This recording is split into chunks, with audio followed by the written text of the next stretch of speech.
We've placed spokespersons from the scientific community on a little bit of a pedestal, and we may need to give them the same sort of treatment that we would give to spokespersons from other groups in society. The Bible answers the riddle of our origin in 4 simple words: and God created man. Darwin looked at monkeys and saw Michelangelo. But for modern anthropologists who try to put a name and a date to the dawn of humankind, the answer is constantly changing. Fossils discovered recently in Ethiopia put our earliest ancestors at around 4.4 million years, but some scientists believe that there is evidence that we are much older than that. On an archaeological dig in Hueyatlico, Mexico, Dr. Virginia Steen McIntyre discovered tools that predated the earliest known humans. Her find created a storm of controversy. I don't really want to be in the center of a controversy. I never asked to be in the center of a controversy, but I'm here, and doggone it, I want to get the information out. I want to get at the truth. I guess that's what it is. Why does Dr. Steen McIntyre feel the need to protect her artifacts from her more mainstream colleagues? Why are contradictory findings being met with contempt instead of excitement? Some researchers charge it's because these new findings would turn modern anthropology on its head.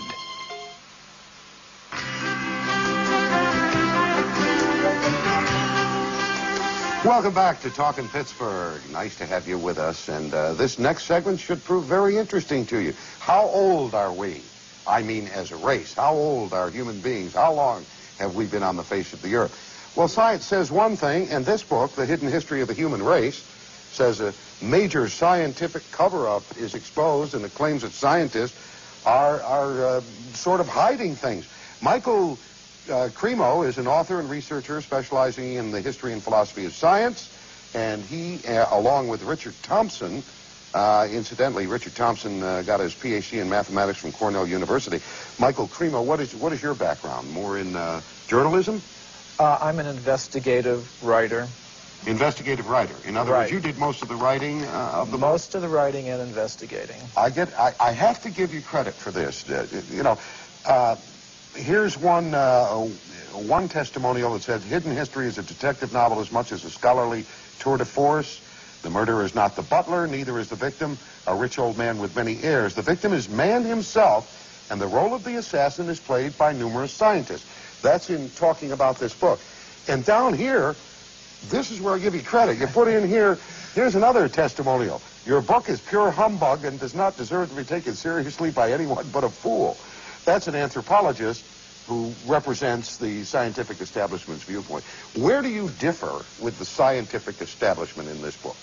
Well, you're right. This book is causing shockwaves in the scientific community, and where we differ is, let's just put the facts on the table and look at them and see how they've been dealt with. Now, I can give you another example. Yeah, there is one thing, though. Yeah.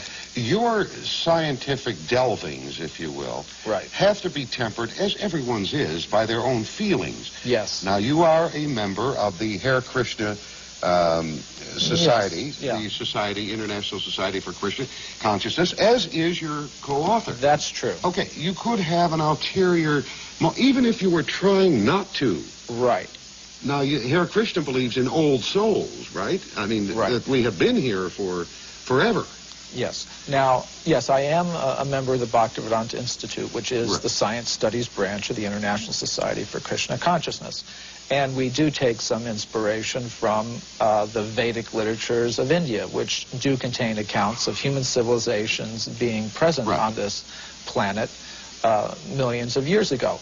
But my point would be, if archaeology is actually a science, then it shouldn't matter, what your motive is. It's like bowling. If you bowl a strike, who cares if you're doing it for this reason or another? I mean, facts are facts. Now, the facts that we've uncovered... Well, we know statistics...